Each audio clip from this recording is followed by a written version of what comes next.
ये देखो भाई, हमने ये चने उगाए हैं। तो ये कुछ तो मैंने चने काट लिए हैं। देखो देखो, ये चने का साग कहते हैं इसको। इसकी हम चटनी बना सकते हैं, इससे हम खट्टे का साग बना सकते हैं। और इसको ग्रीन जैसे कहते हैं ना कि पत्तियां खाओ, तो ये बड़ी नमकीन नमकीन सी पत्तियां होती हैं। इनको तोड़ के आप कच्चा भी खा सकते हो। थोड़ा सा चाहें तो आप इसको नमक और मिर्च के साथ खा सकते हैं, या इसको वैसे भी कच्चा खा सकते हैं। पहले आपने देखा होगा कि हम तो दक्षिणी हरियाणा में ही पैदा हुए हैं और दक्षिणी हरियाणा की बात करते हैं, है ना। दूसरों के कल्चर का तो हमें क्या बात करनी। तो दक्षिणी हरियाणा में इतनी चीजें पैदा होती हैं। जैसे अब चने के साग की बात करूंगी आज मैं। तो यहाँ अगर आप बालू मिट्टी में भी अगर इस चने को बो देंगे, थोड़ी सी इसको प्रोटेक्शन देंगे कि भाई जानवरों से बचाने के लिए, तो ये हो जाता है, बहुत बहुतायत मात्रा में हो जाता है। चने के लिए ये कहा गया है कि चना तो आप घेर दो, ये तो पत्थर पाड़ के भी निकल जाएगा बाहर। तो हमने ये चने इतनी दूर में चने लगाए हुए हैं। अब मैंने जो आज ये कटिंग करी है ना, ये मात्र इतनी दूर में से कटिंग करी है यहाँ पे, है ना। और मैं थोड़ा सा और भी काट लेती हूँ। अब इतने साग से क्या करेंगे, हम चटनी भी बनाएंगे, इसको खा भी लेंगे। और कल मन करेगा कि हमें खट्टे का साग बनाना है, तो थोड़ी से एरिया में से इसको फिर काट लेंगे।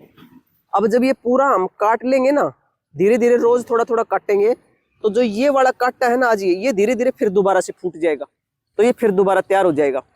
तो चने के बारे में ये कहा गया है कि भाई चना, YouTube पे इसके बारे में कितनी बातें हैं कि चना कितना बेहतरीन खाद्य पदार्थ है। और अगर अपना बो के कच्चा खाएंगे, फिर तो उसके बाद में थोड़ा सा जब ये बड़ा होने लगेगा, तो फिर इसको बोलते हैं टाट, कहते हैं इसको, जिसके अंदर चना होता है ना, जिसको फली बोलते हैं, तो इसको टाट बोलते हैं चने को। फिर हम वो इसमें से टाट तोड़ के खाएंगे कच्ची।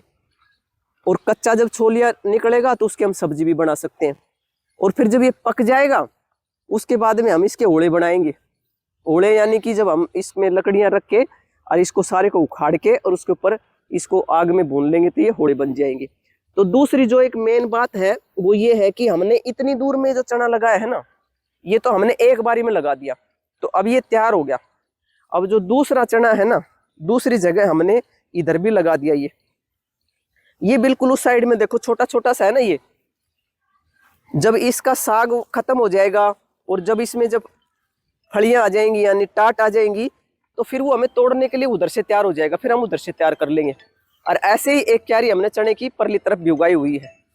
तो यानी कहने के हमारे जो मतलब हमारे कहने का जो तात्पर्य है वो ये है कि हमने इसको खेप में लगाया है। यानी कि एक तैयार हो गया, जब दूसरा खत्म होगा तो तीसरा तैयार हो जाएगा, तीसरा खत्म होगा तो फिर ये चौथा तैयार हो जाएगा। उसके बाद में तो फिर ये होता है कि जब मौसम चला जाता है, तो कोई भी चीज अगर हमारे पास होती है ना, तो फिर वो ज्यादा उसमें स्वाद भी नहीं आता। तो आज ये चने की आपको जानकारी दी, तो आप भी अगर आपके पास कोई छोटी मोटी जगह है तो आप उसमें लगा सकते हैं। और एक परिवार के लिए तो ये बहुत ज्यादा रह जाता है। तो मेरा तो अपना ये रहता है कि मेरे अपने जो योग साधक है, जो बेचारे मुझे जो अच्छी चीज बनाते हैं घर में, जो स्वादिष्ट चीज बनती है, तो वो मुझे देते हैं। तो मेरी ये सब उनके घरों में चली जाती है कि भाई आप लोग जो आता है, जिसके भाग्य में रहता है, उसी को काट के मैं देती हूँ। मैं भी आनंद में रहती हूँ और वो भी आनंद में रहते हैं। अच्छा खाते हैं, अच्छा सोचते हैं और अच्छा ही रहते हैं। इसलिए आपको भी यही संदेश है कि आप अच्छा खाएं, अच्छा उगाएं, औरों को भी जागरूक करें और आप भी जागृत हो जाएं।